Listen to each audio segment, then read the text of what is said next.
Before the video begins, I want to give a huge thanks to our channel members, Erokuro and Glitched Space. Thank you so much for supporting the channel. If you want early access to videos or special access to custom-made channel emojis featuring my AU Sans and Papyrus, or a special little icon next to your name showing that you're a member, please consider becoming a member. Alright, on to the video. Desperation.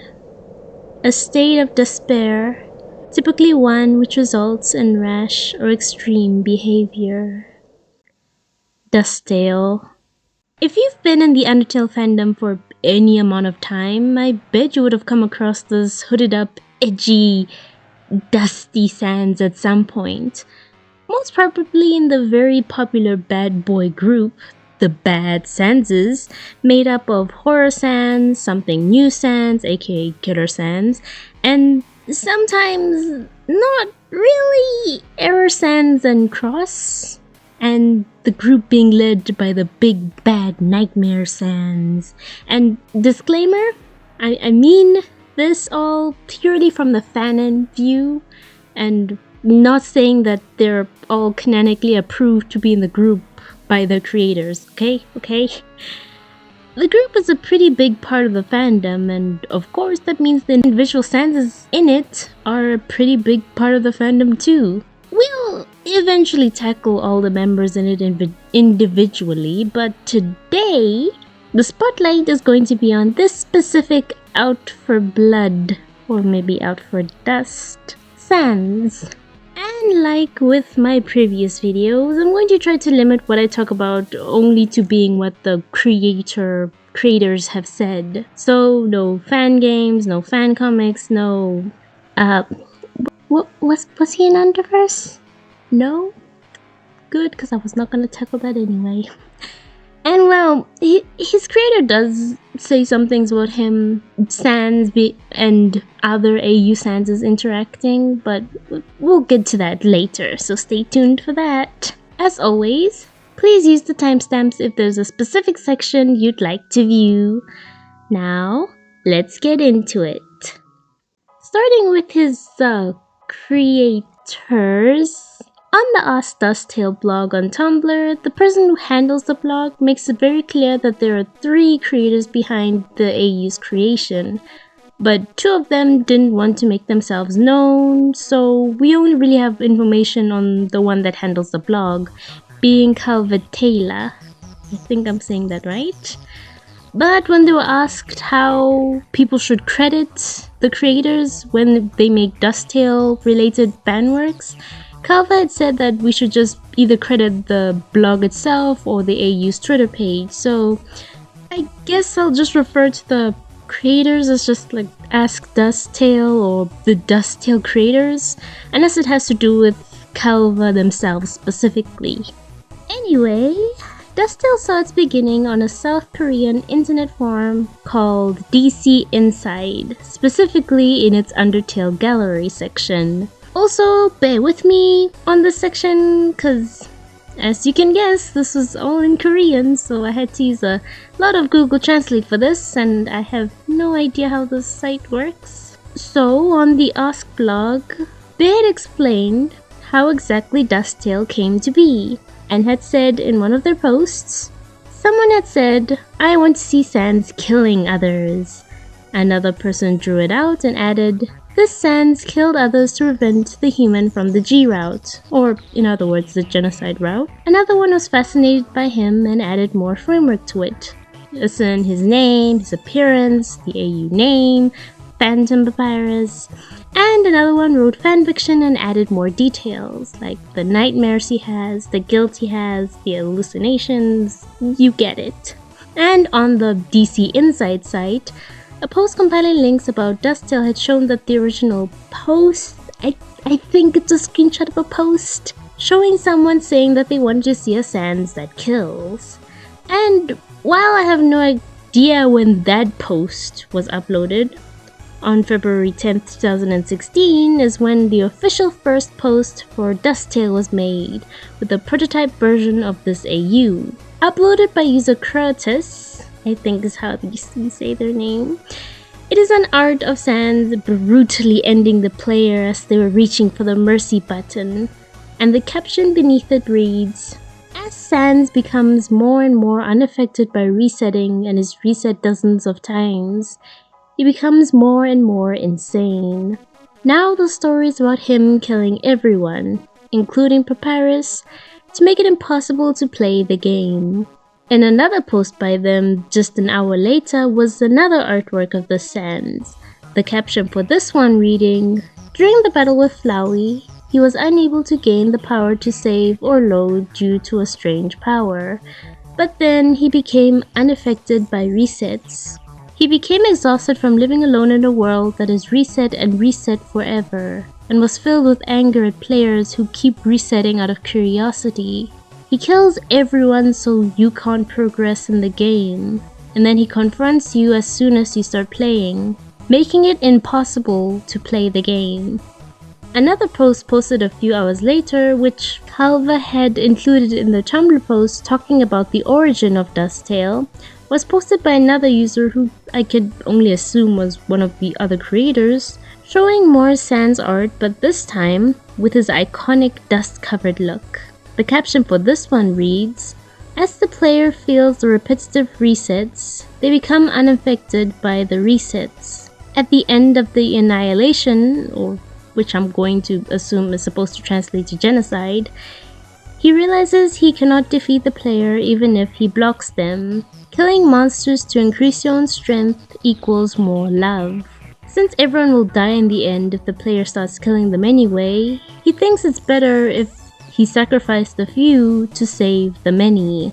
And as he starts to level up like that, he starts to distance himself, and things start to get weird because you keep resetting. He gradually loses his purpose and it starts to turn into genocide rather than a few sacrifices. The setting is that the massacre that started to protect the world ends up destroying the world regardless of the player. Since the other monsters in the underground are affected by the resets, naturally no one understands Sans. There was also a conflict with Papyrus during this process. If you were to call him Genocide Sans, it would overlap with the Genocide route, Sans. So his name has been changed to Murder Sans. And the AU name is called Dusttale. Sans' clothes are characterized by a lot of dust. And thus, the name Dusttale and Murder Sans has been established. Which, yes, his official name is Murder Sans, not Dust Sans. At first, the creators had been pretty adamant on people calling him Murder Sans and not Dust Sans, but after realizing how much the non-Korean fandom preferred calling him Dust, they eventually relented and said it's fine to just call him Dust, since they realized a little too late that Murder Sans isn't really grammatically correct when translated into English. And they couldn't change the name now since it's already caught on as Murder Sans in the Korean fandom. I have no idea what YouTube would do if I kept repeating murder over and over, so we'll be safe and just call him Dust or Dust Sans when it's needed. Anyway, Dusttale gained a lot of popularity in the Korean fandom with more artwork from the creators and fans circulating the fandom space. And eventually, Dust Sans would make his way into the English fandom when Calva created the Dusttale Twitter page in March 2016, and then a couple of months later, the Ask Dusttale Tumblr blog in May 2016. The first post on the blog was posted on May 13th, and would later be translated to English on May 25th thanks to a translation blog. The post reads, "Of course Sans tried to stop the genocide by all means. Mercy, ever laughed at. Judgment, of no avail. Fighting, never to be won. Nothing helps.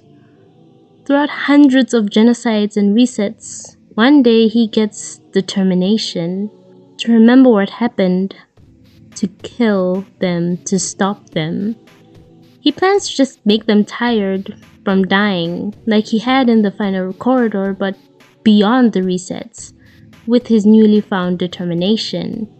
The human soul was too powerful for a 1 LV monster, so he decides to sacrifice other monsters to get love himself for a greater good.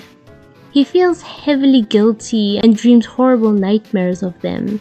However, as the killing goes on, both the initial good intention and sense of guilt fades away, and he becomes a mindless killer himself.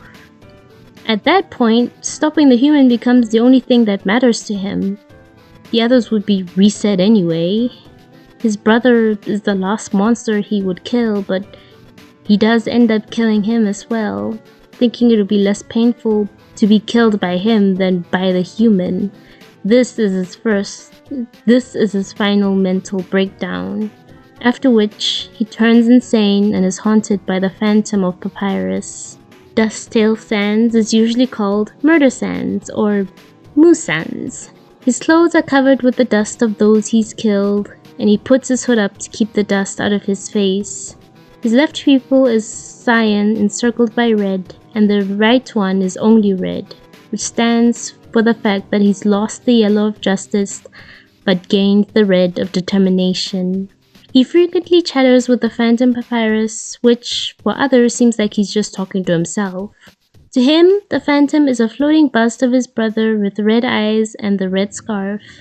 He says we're gonna have a mad time to the human when he challenges them. He loves to kill the human, especially when it's cunning or cruel. This AU has about 3 authors, who gradually built the character in a Korean Undertale forum, Undertale Gallery. And that's the basic laydown of what you need to know about Dusttale. Player that keeps resetting and continuously doing genocide runs, and by some glitch, Sans gains enough determination to remember them and tries to stop them, but as they continue happening, he turns to trying to stop the player the only way he can think of: lost. Killing the other monsters to get more LV so he can become strong enough to kill the human. Well, hope you enjoyed the video. And okay, no, I'm just kidding. The premise is set, but we have a ton of information from the Ask blog about what exactly led to his descent into madness and what happens during and after it, and a few hypotheticals, so we'll be going over all of that in order. Beginning with the beginning, the player. The Ask blog made it very clear that the human isn't Frisk or Kara, but just the human, a player. One of the posts clarified why, explained that Frisk was the icon of the pacifist route, but for Kara, who would be seen as the icon for the genocide route, when you finish the genocide route multiple times, like in the game, Kara will comment that you're wrecked with a perverted sense of sentimentality, referring to you, the player, separate from themselves. Therefore, the human is just the human, you. The human could best be described like your favorite YouTuber that keeps playing the game over and over and over, exploring different routes out of curiosity, feeling the urge to uncover every little secret that they can, particularly in the genocide route. Or maybe they're just doing it for fun. Probably both. The thing to note with the humans is that the number of resets that they've done aren't just a couple or 10 or even 20, but dozens and dozens and dozens of them, many of them being in the Geno route. It's during this endless bout of resets that an error occurs and Sand starts remembering what happened in all these resets. And eventually he couldn't just let this continue, being spurred on by this determination, and having to endure seeing the deaths of those he cares about, and then being killed himself over and over. He starts taking a more active role in trying to stop the human. At first, he tried everything he could possibly think of to put a stop to this, to keep everyone he loves and cares about safe from this endless torture, even if he was the only one remembering it. He tried being nice to the human, but that hadn't worked. He tried asking the other monsters for their cooperation to stop the human, to have them all fight the human at once, but they didn't really realize the true horror of what was happening, so every reset he had tried this method was met with the same result of nothing. He tried and he tried and he tried, and the number of resets kept stacking up more and more until eventually it began to reach close to the triple digits, and he decided he needed to go with a new idea. The human was getting this strong because of LV, so maybe he should get some LV so he would be able to stop them himself. If he just killed a few monsters, just enough to get enough power to stop the human, then it'll be an overall good for the majority, right? So that's what he did.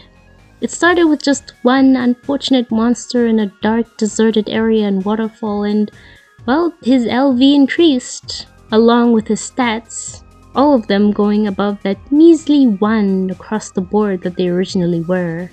And so he decides to kill another, and another, and another. And when another reset occurred, he realized his LV would reset with it, so he had to gain as much LV as he could as soon as a reset happened before facing against the human. Sans killed a few more monsters, the number increasing and increasing, and of course it wasn't like he didn't feel immense guilt from doing this, but he continued rationalizing it as doing it for the greater good. When he realized the LV he was getting so far wasn't enough, he turned to the monsters he had been avoiding, those he felt closest to, and began targeting anyone he could. Undyne, Alphys, Toriel, Asgore, and eventually even his own brother wasn't safe. And if he didn't kill them, then the human would have, so this has to be a better outcome, right? It was a struggle, both externally and internally, of course. He had to kill the head of the royal guard and the king himself, and not to mention that Toriel was still a boss monster herself. Still, like any speedrunner would tell you, if you play a game enough times, it'll start becoming easier to beat because you start recognizing the patterns behind the different battles you're doing, the different paths you're going down. You'd learn more about them, their interests, their history, their relationships, their weaknesses, everything that would make it easier to kill them as quickly as he could. But even then, he would apologize immensely to them in the beginning.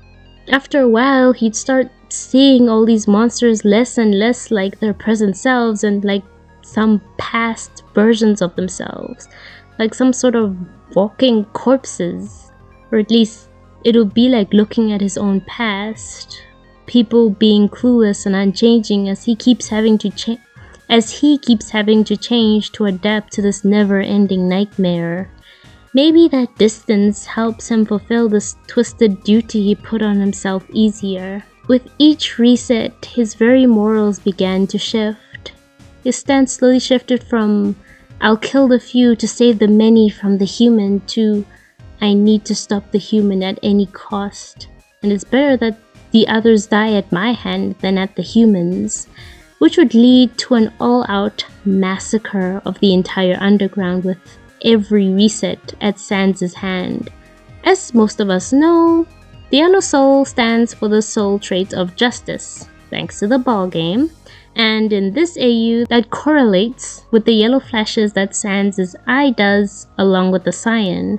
As he kills more and more, the yellow of his eye slowly begins to fade, replaced with a bright red of determination. His determination to stop the human literally begins to fill him with actual determination. Or perhaps that initial glitch had gotten that determination into him, enough to make him start remembering and actually want to actively stop the human, but not enough to save and load himself. Or maybe there's another reason he started to gain determination. That one was kind of left up to us to decide. Regardless, eventually the yellow of justice in his eyes is replaced with this twisted determination. Stop the human at all costs. He doesn't just stop at taking out everyone in the underground to get as much LV as possible before the human can. He starts attacking the human at any chance he can, he began trying to use traps so they would be caught off guard. And maybe someone should tell Sans that new outcomes like this only draw curious gamers into games more and more. Eventually, his mental state begins to deteriorate even more than it had been before. He begins to start hearing voices, the voices of all his friends he's killed, and eventually it leads to full-on hallucinations, the most prominent being his brother. Seeing Papyrus's head and hands floating near him, talking to him, berating him, blaming him for killing them all, but also pressuring him to keep killing, keeping track of the kills he still has left before he's killed everyone, almost like his very own narrator. Sans had at first been disturbed by his presence, but eventually he just accepts it, even listening to him like he would his actual brother, talking to him about things he would with the actual Papyrus, even if a part of him knows that this isn't the real Papyrus.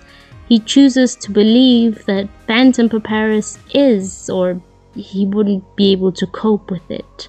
And no matter how much this Papyrus haunts him, he is still just a hallucination. I'd like to think it's Sans' conscience taking the form of the most important person to him as a form of self-punishment for what he's doing.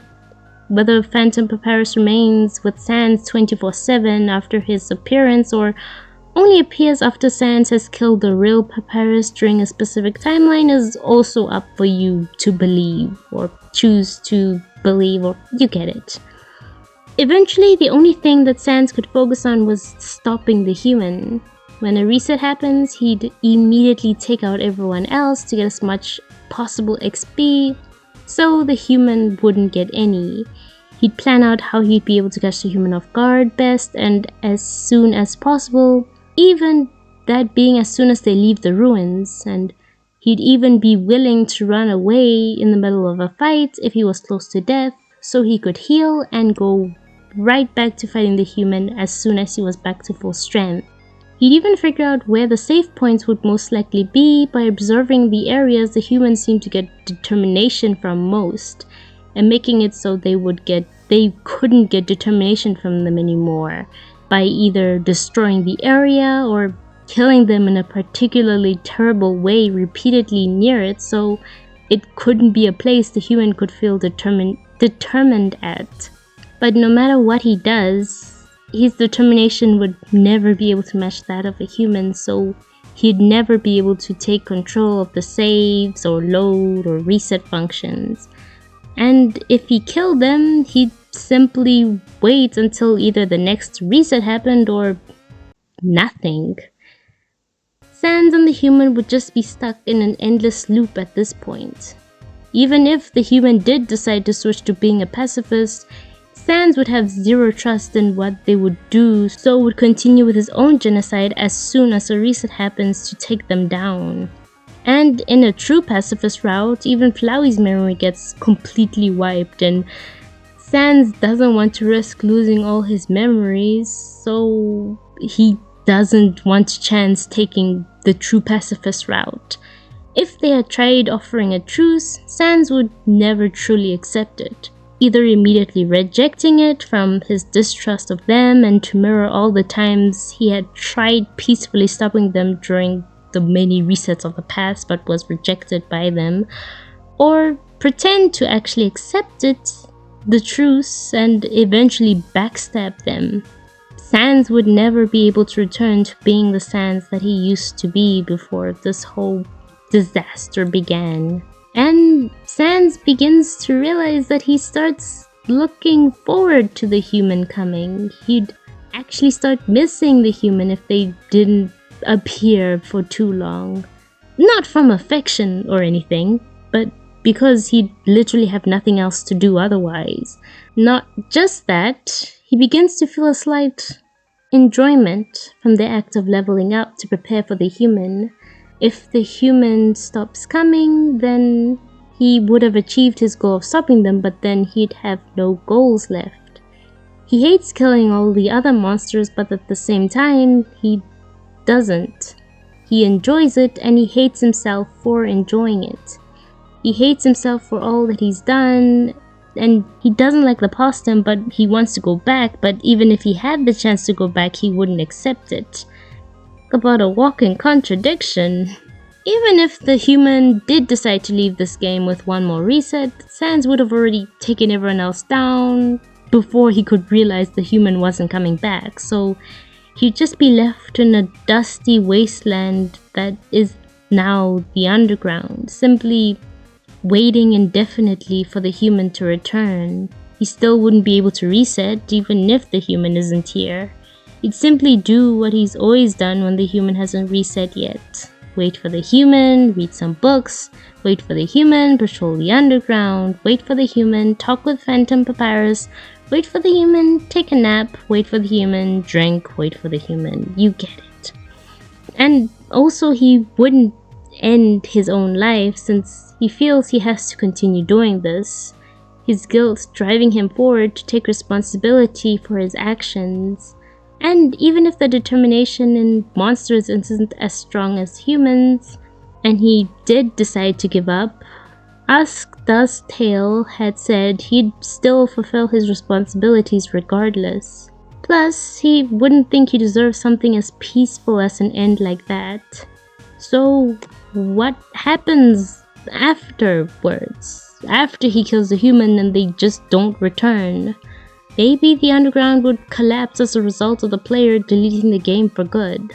Maybe Sans would simply just wither away from old age from waiting so long, or maybe he might even change his mind and meet his end the same way all the other monsters had, at his own hand. Who's to say? The creators chose to leave that up to our imagination.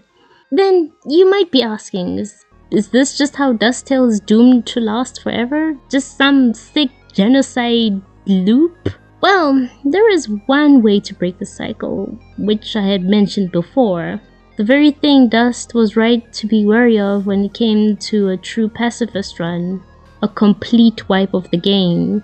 The player would have to delete the game entirely for this to truly end. However, would a player that's played this game hundreds of times like this and been rewarded with all these new surprises courtesy of Sans really want to delete the game? I personally doubt that. But at least there's a way to truly save Dust from this eternal torment, if the player chooses to. And you might be thinking, he kind of seems like a hypocrite, wanting to save the monsters from being killed, but then he ends up killing all of them anyway. Probably even more monsters than the human would have, since he has access to places the human doesn't, and it's not like he doesn't realize that himself. If someone were to tell him that he was just like the human, he'd say that he knows that well. And what's the saying? You have become the very thing you swore to destroy.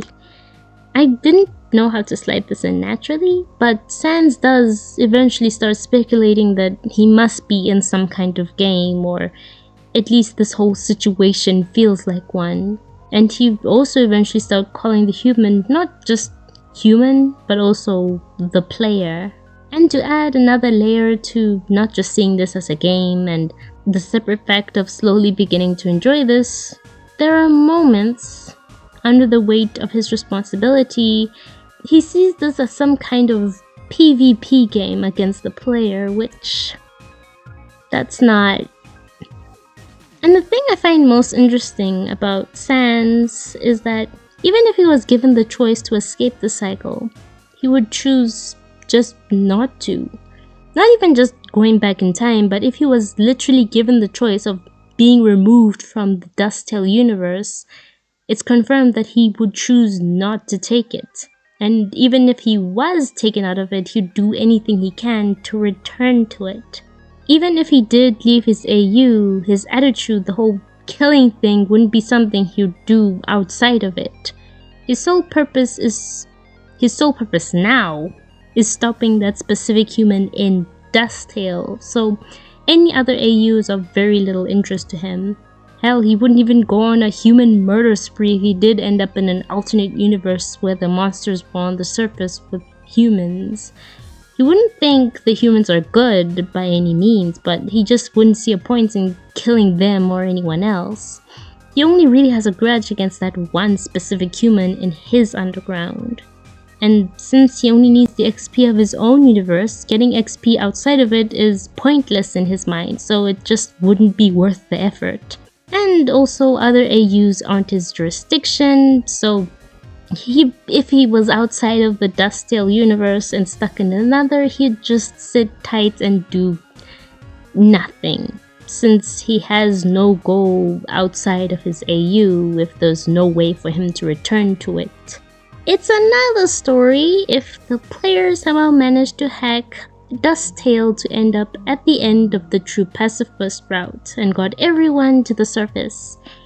He'd immediately put a stop to that ending and immediately wipe out everyone so the player wouldn't get the ending that they wanted. Also, slight tangent from the whole universe hopping thing, if, say, a different human were to fall instead of the player, like maybe an adult, as someone had used it as an example, Dust would actually pause and observe them before outright just attacking them off the bat. If they reminded him a little too much of the original player, that's when he'd get them. So even if he is a little off his rocker, he still has some sense to not indiscriminately tear down anything in his path. Kind of.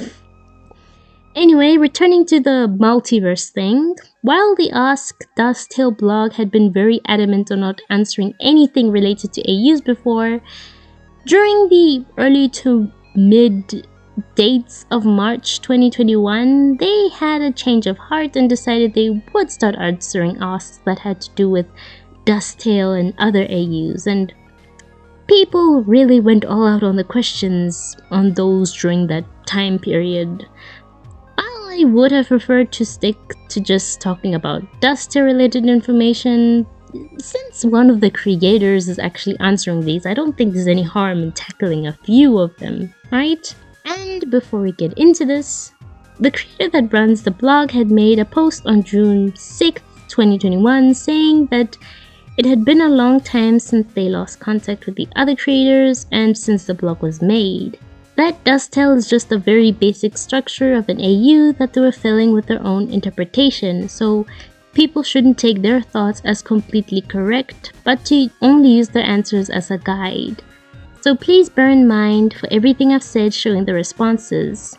While I'm personally taking their word closer to being the law of this AU, since, they were one of the people that made it, I just thought it was important to say that that isn't really what they intended.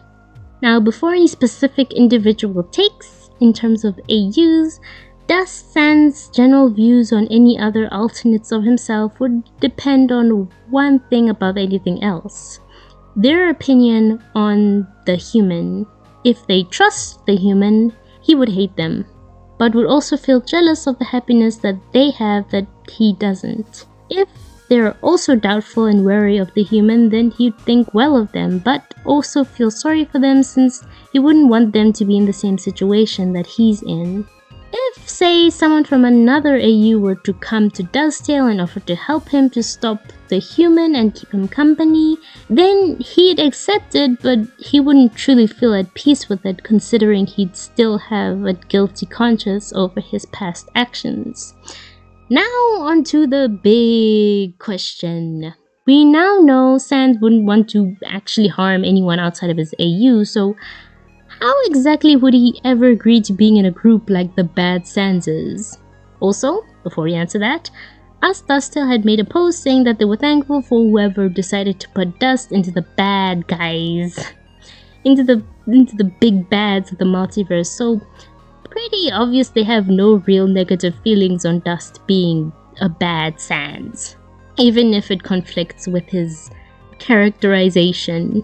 Okay, well, the only way Dust being in the Bad Sanses would work is if he was literally forced into being a part of it.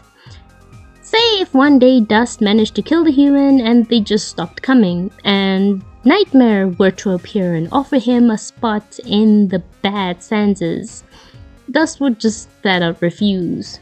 He sees him remaining in Dusttale as his punishment, that being in this underground where no one else remains, thanks to him, is, well, fitting, and would see no reason to want to accept Nightmare's offer. Besides, killing anyone outside his AU would just be meaningless to him. However, if he was forced out of his AU by Nightmare, he'd reluctantly cooperate with what he wanted so he could be returned to his AU, since he'd want to go back any way possible. As for Dust's opinion on the other bad senses, he would despise Killer for actually joining forces with a human in something new, something he just can't understand. Not like he'd outright attack him over it though, he'd just keep his distance from Killer, but would still throw hands if he had to. As for him and Horror Sans, Dust would see no reason to antagonize Horror, or could have a reason to dislike Dust since Dust had killed his own brother, and that would probably cause Horror to be wary of Dust. Still, out of the bad senses, Horror would be the one that Dust would have I'm saying this lightly, the best relationship with, since they had both went through a lot thanks to what the human had done in their underground. There were a lot of Dust and Geno Sans questions. They were abundant. Despite having similar goals of eliminating their human at almost any cost, it's the differences that would prevent the two of them from truly getting along. Dust wouldn't understand how Geno could accept any human's proposal, much less trust them again, and thinks that Geno is kind of an idiot. Though he would be able to see sense in having himself be sacrificed so his underground wouldn't have to deal with the human anymore, as long as no one else is sacrificed for that purpose, which... ironic, ain't it? As for Error, while Dust knows that he himself could be considered a glitch too, he wouldn't ever let Error erase his timeline since it's his timeline and he wouldn't want outside intervention, helpful or not. And Ask Dusttale had said out of all the Sanses, Error would be the one Dust Sans would hate most. If he takes his soul and restrains his freedom like he had with Swap Sans. That is, if he could. After all, the only reason he went to the drastic measures he had in his AU was so he wouldn't keep being the human's toy and be able to retain some semblance of his free will. Anyone who would take that away from him would be considered an enemy in his eyes. As for Dust's opinion on Cross, he'd hate him, only because he can understand him since he feels that they're of the same kind. Still, he would also still feel sorry for him. As for monsters in Dusttale-like universes, he wouldn't be interested in them since he wouldn't be interested in murderers. He wouldn't be interested in murderers like himself. But when it comes to Dust Belief Papyrus, he'd feel sorry for him since he'd never want his brother to become someone like him. Now for someone a little different. Call Frisk. Dust wouldn't actually hate them right off the bat for being a version of the human. He would observe them and conclude that they were a genuinely good person. And probably helps that they don't look that much like the human anymore. And if they had offered to give him a safe haven in the Omega timeline, he wouldn't accept it. He would be willing to let the other monsters in Dusttale go there to escape the human, but he wouldn't go with them himself since he doesn't think he deserves that happiness. Now onto another fact, which I guess is the fact section, but not really. Okay, anyway. The Dusttale creator behind the Ask Dusttale blog had actually written a 7-part fanfiction series about Dusttale on Archive of Our Own pretty early into its lifetime. But since it's written in Korean, I had to Google Translate it to read through it. And when people had asked if there was any canon story to the story, they had mentioned that this series was semi-canon, so it's probably the closest thing to an official story we're going to be getting for this AU. I'll be summarizing the fanfic here, so You can skip ahead if you'd rather not have to hear me summarize it. Or if you want to read it yourself, go ahead. Okay, so the first part is right after a reset happens, and Sans already has memories of the AUs at this point. He's already going on his genocidal sprees at this point. Sans decides to go to the ruined doors like he used to before the resets had happened and talk to the lady behind the door. It had started off like normal with light jokes between them, but then Sans broke down the door and took care of her before she had time to feel betrayed by him. The second had another reset happen, and despite it, there's still a mental fatigue Sans feels that can't seem to go away. He had been avoiding going to sleep because of the nightmares he's been having, but decides to try regardless. And wouldn't you know it, he ends up having a nightmare, where he sees white falling from the sky, but when he looks up, he sees that it's not just dust, but the body parts of the other monsters falling like snow, which startles him awake. He gives up on sleeping and goes back to his post, taking care of any monster that is in his path, and he ends up falling asleep again. Or so he thinks. During this moment of thinking that he's asleep, he ends up attacking Papyrus, his brother turning to dust before he could even realize what he had done. As he grieves, Phantom Papyrus appears before him and Sans is startled at first, but no matter how much he tries to run, it follows him, making it impossible for Sans to avoid his sins when a manifestation of them is literally haunting him. The third has Sans in another new timeline, and he decides to go to the lab. He sees Alphys and almost immediately attacks her with a bone attack, giving her a fatal wound. When she asks why he would do this to her, he tells her about the previous timeline he had been in, how she had hidden away the other monsters before he could reach them. He kept talking at her as she slowly turns to dust, and he promptly left without a hint of guilt. He goes to Waterfall and clears out all the monsters there, leaving the echo flowers to now echo the screams of help from the monsters instead of their wishes. Then he's confronted by Undyne, who had gone to the lab and then come to Waterfall and realized that he was the one behind all of this. Sans manages to get the upper hand and stab her with a bone attack, and when she asks why he was doing this, he simply says that it was necessary. Undyne had managed to fight him a little longer before Sans managed to win against her, leaving behind her dust. The fourth has the human deciding to try being a pacifist in this next run, with them leaving the ruins with their LV still at 1. When they do, they realize no one else is outside the ruins. Since they had started their genocide routes, things had started becoming unpredictable, with them constantly having to fend off bone attacks and everywhere they went being met with the dust of monsters and their save points being so badly damaged that they were unusable now. As they neared the bridge leading to Sans's outpost, the familiar sound of footsteps came from behind them, and there was Sans. But his clothes were free of dust. It seemed like things were back to normal. The human really did promise themselves that they wouldn't hurt anyone this time. They had felt an urge to take revenge against Sans for the times he had started being absolutely ruthless with them in the previous timelines, but I had a feeling that if they did, it would ruin the normalcy that they had now, so suppressed it. Everything continued like it should have before all this craziness had happened, and like the game was supposed to.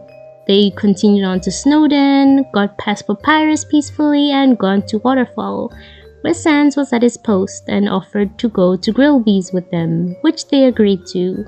However, Sans didn't take them to Grillby's but to MTT Resort, and it was an absolute wreck. The fountain was smashed and spilling water everywhere, there were dents in the walls, and the only thing remaining from the monsters was just their dust. When the human looked to the hand Sans had in theirs, it was covered in dust. Sans told them he didn't think they were this stupid before attacking them with his bone attacks. The fifth, once again, another reset. Sans wasn't bothered by it, but instead he enjoyed the fact that he could start the slaughter once again, which he does. But as he's going about his business, Flowey appears, asking why he was still doing this like some sort of crazy murderer. Sans asks if Flowey had any right to criticize him and calls him Prince Dreamer, which catches Flowey off guard. Sans bursts out laughing and asks if Flowey thought he wouldn't know. Flowey realizes that Sans had probably killed him at some point and asks if Sans was sure he hadn't killed less people than Flowey had at this point and to stop pretending. Sans says he's only doing it to stop the human, while Flowey did it for curiosity's sake. Flowey tries defending himself since he isn't doing anything now, but Sans points out it's only because he doesn't have access to the power to save anymore. Sans asks if Flowey remembers how many times the human had killed him, and as he counts with his hands, it's more than he could possibly count on his hands. Flowey asks Sans for one more chance for no one else to be killed, to let everyone be freed. Sans simply says he'll meet him in front of the ruins. The two meet there, but Flowey sees Sans talking to Midair, and when he questions it, Sans says his brother is right there, which makes Flowey realize just how far Sans' mental state has fallen. Flowey decides to silently wait for the human to come as Sans continues to talk to what he thought was his brother. However, when Flowey hears the human behind the door, he tries reaching a leaf out towards Sans, which ends up with him being torn apart by him. Sans' anger boils over as he berates him, telling him that he had so many opportunities before for a happy ending that he had never took, and now Flowey was begging for them now. Like, who did he think he was? In the 6th, Washua is running away from Sans and tries hiding in a cluster of echo flowers, but it made no difference, with Sans finding him instantly. Washua said that his soul was defiled right before Sans took care of him. Sans simply moves on to Hotland.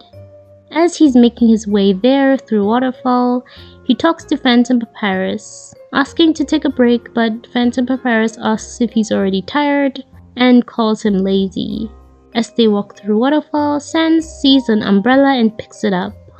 He reminisces about the past, when he'd hold an umbrella over Papyrus's head when it rained, since Papyrus didn't think he'd catch a cold since he was strong and always ran around without an umbrella. Then, one day, since he was always holding the umbrella over Papyrus and not himself, he ends up drenched from rain and gets a cold. It's from then on that Sans holds the umbrella for himself, and he can't remember the last time he held one up for Papyrus. Well, not like he can, since he can't reach Papyrus now. A drop of water runs down Sans' cheek as he decides the two of them should just wait a little longer before they continue. In the last released part, the human is walking through the core, which had been wrecked thanks to Sans having gone through it. They hear some screams and follow them, hoping to sneak attack Sans, but he managed to get a hold of their soul with blue magic and hold them in place as he pierces them with a bone attack. Sans mocks them, pointing out that their LV in the last few timelines hadn't had the chance to go over 6 thanks to him. He then aimed his attacks at the human, all of them ready to pierce them. The human tells him that if Sans has something to say, then he should say it. And Sans tells them that in the next reset, they shouldn't kill anyone and Sans wouldn't either. A win-win. The human is obviously doubtful at first, but Sans admits to being tired now. He continues and says he's done everything he could from boredom, that the human would understand that feeling, and that hasn't changed the fact that everyone just keeps dying over and over. That nothing has changed, only the killer had. He wants this to end. The human decides to agree and do one more reset, and Sans finishes them off with a blast from his Gaster Blaster. Then the timeline resets. The human had had fun with the new unknowns that Sans had brought after the countless generals, but even that had gotten tiring to the point of making them feel disgusted. and it wasn't any fun when they kept dying in ways out of their control so often. They were pretty sure they noticed Sans seeming pretty bored in the recent resets too. They continued on their journey without hurting anyone, being stopped by Flowey, who questioned them, actually listening to Sans and warning them that people don't change that easily. They then get stopped by Sans at the bridge, who is also still dustless, looking like he used to. As Papyrus came and they did their familiar banter as a human hid behind the lamp, Sans seemed genuinely happy, so the two continue this truce. Except as they continued their journey, they realized Sans wasn't in the spots he was supposed to be in. When they called Papyrus, they realized Sans was just spending time with him today. And every time they came across a spot Sans was supposed to be but wasn't, they'd call Papyrus and hear what the two of them were doing. First, they were simply watching TV together while eating Papyrus' spaghetti, then they were having a snowball fight and then making a snowman together, with Papyrus telling the human to come see the first proper snowman Sans had ever made. Finally, the Hall of Judgment. Sans was covered in white, but this time it was only snow, not dust, even letting the human examine his jacket to be sure. Sans praises them for not raising their LV and has nothing else to say to them, so says a simple "see you later" and disappears. The human continued on, knowing that once they all got to the surface, they'd be able to erase the memories of every monster. They'd be able to perform a true reset. They walked into Asgore's flower room and were momentarily blinded by the light there. Suddenly, a wind blew past them, and the sound of heavy iron landing on the floor echoed through the room. Then they heard Sans' voice, asking if he didn't say he'd meet them later.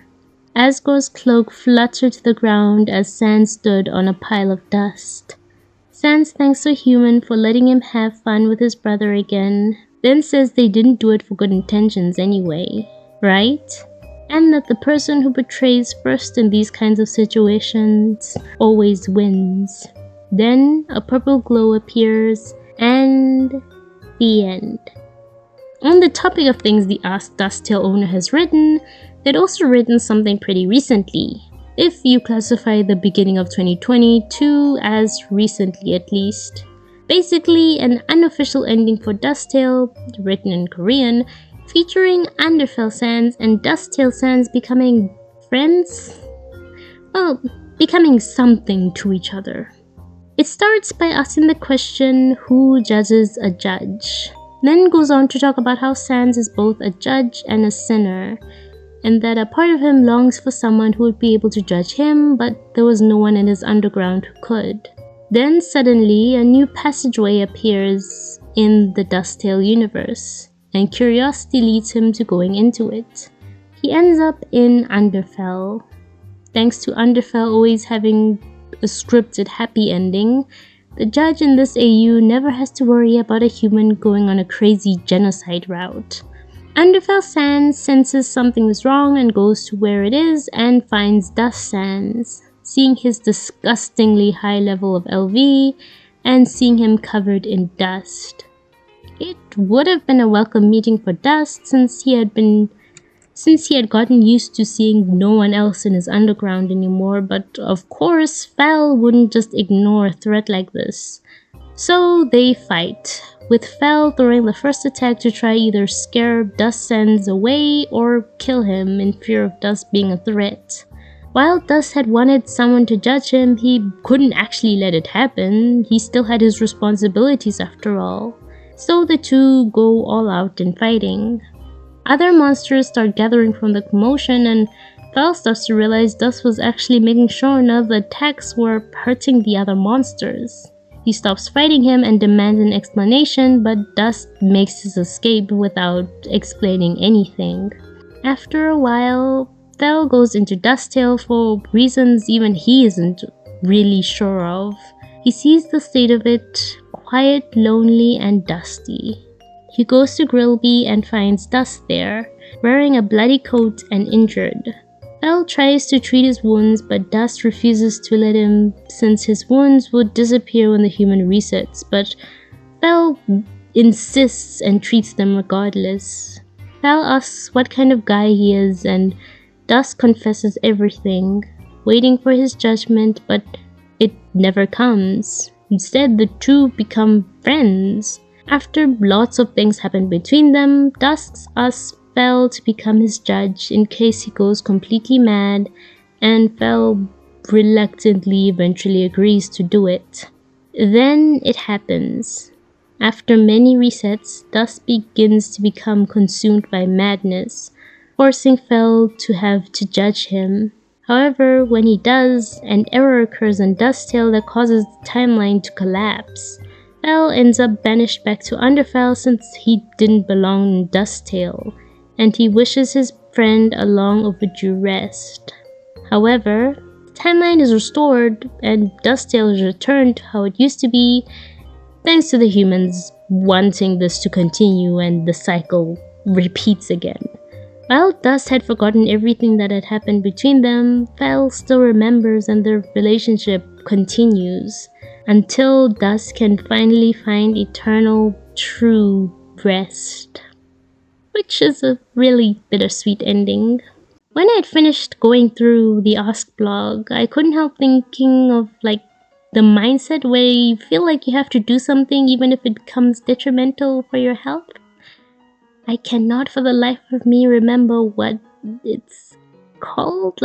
When you're so stuck on something that you truly don't realize how bad it's gotten. I feel just really sorry for Sans that he was just forced into this mindset from feeling completely helpless in the situation he's stuck in. Anyway, onto the Dust trivia section for stuff I couldn't fit into the other parts of the video. Sans' biggest fear is no one understanding him, remembering him, or standing with him, as well as the fact that he would have to relive the same events over and over and over. It's no wonder he lost his mind eventually. And after covering the Dust Sans Fel Sans potential ending, it feels really heart-wrenching that he does have someone that will always remember him now, but he can't always remember them. Ironic, ain't it? The irony of Sans thinking that the monsters would be better off taken care of by him rather than the human is that if the monsters did start remembering resets, then they'd remember Sans recklessly taking them out more than the human doing whatever they wanted with them. If by some miracle there was some monsters that escaped his initial underground cleansing and after he had already 86'd the human and they hadn't reset yet, depending on his sanity levels, Sans would actually let those monsters live since loneliness isn't exactly a pleasant feeling. Now, how these monsters would react to seeing the monster that wiped out all their friends and family that weren't lucky enough to make it to their secret hideout is another story. Sans can still use karma, it'll just be weaker. He is still a judge after all, and his own karma wouldn't hurt him unless he somehow attacked himself or another Sans attacked him. Sans would never use the human souls. First, because Asgore hid them pretty well enough that not even Flowey was able to find them during all his resets, so Sans wouldn't be able to either. Second, because he has no interest in the power, he just wants to stop the human. Dust's LV when he fights the human isn't always the same, but the highest he usually gets to seems to either be 19 or 20. But since he can get to more monsters than the human can, he could potentially also get more XP than the human would be able to. Since the human had done lots of different routes, they would have actually gone down a pacifist route at some point that Sans could remember, but his memories of being on the surface feel like a daydream now. If the human were to be replaced with good old regular Frisk again, Sans would still murder them since he only feels murderous intent toward any human in Dusttale. Sans doesn't change out of his dusty clothes since who does he need to stay clean for? It'll all just reset anyway. Sans is still Sans despite all of this. He still likes ketchup, he still wears the same clothes as the original Sans does, even if they're a little bit more dusty. He doesn't wear Papyrus' scarf, which I'm I've heard is a thing that some people do. He just keeps the scarf somewhere safe, out of the human's reach. He still likes puns, even if they're darker now. He still uses the same attacks he had before. They're just more difficult and harder to predict. So like no purple bones or absorbing the powers of the other monsters that he's killed or anything like that, which people think he does apparently. His eyes are usually still white like Sans's are. They only turn red and blue during combat or when he's having trouble controlling his emotions, especially when he's angry or unstable. Sans does in fact have an eye flame for coolness factor. Sans has used the knife a couple of times just to try it out, but went back to using his regular magic attacks. Despite wanting to have had the other monsters help him in the beginning, if another monster were to kill the human now, he'd see it as them taking over his responsibility and feel angry about it. Sans wears his hood up to keep the dust out of his face, but the meta original reason was inspired by if you killed Papyrus in a neutral run and rocked up with Chiron, instead of Sans handing out toilet paper tickets, he'd simply be a hooded figure watching from the distance, and that's what inspired Dust's original look. Sans can kill ghosts with his magic, so not even Napstablook is safe. Sans wouldn't go out of his way to kill any animals though, since he wouldn't see it as necessary, but he wouldn't go out of his way to make his attacks avoid them either if they were in the way. When asked what Sans's view on the words family, friendship, and love were, the answer was Papyrus for family, sorry for friendship, and what I need for love. Sans would still pay for things he takes from ownerless shops. When he had first started gaining LV, he used to go through the monster ritual of spreading their dust on their loved things, but eventually stopped, only expressing his condolences to show that he still had respect for the deceased. His favorite type of alcohol is vodka because it's strong. His favorite book genres are science fiction and fantasy. In terms of his romantic and sexual preferences, the response, which was preceded with not one, but two sighs, was that it's just the same as classic Sans's. If Sans were to finally stop the human, the first thing he'd say is, "What should I do now, Pap?" Thank you for everyone that submitted fan art. I'll just have them on the screen as we go into the outro. Anyway, shocker! Another AU that had more depth to it than I thought compared to what I've seen from the fandom. I can definitely see why the creators were so initially against having anyone roleplay as Dust or shipping him with anyone to avoid twisting up his personality and concept until way after the AU had gotten a very strong foundation in the fandom, which, role-playing as Dust or shipping him with other characters romantically was something the creators didn't want anyone doing until they decided to give the open go-ahead in 2020, a whole 4 years after his creation. Like I said before, I just feel sorry for Dust Sans. To anyone that had seen my False Swap Gold video, I had said that reading the novel that inspired that AU 1984 had literally made me feel claustrophobic, and I get that same sense from how helpless Sans is in this one. While I think resorting to genocide himself is really wild, he was literally backed into a corner thanks to a being that he has no control over, with every other option he tried going with ending up in failure. At the very least, I'm glad the creators decided to give him one potential kind of happy ending. Anyway, thanks for watching the video. Please like if you liked it. Please subscribe if you want to see more. Please comment if you have anything to say, and I'll be seeing you in the next one. Take care and Merry Christmas, Happy Hanukkah, and just Happy Holidays. I feel like I'm committing some kind of holiday sin by posting this video during the festive season, actually.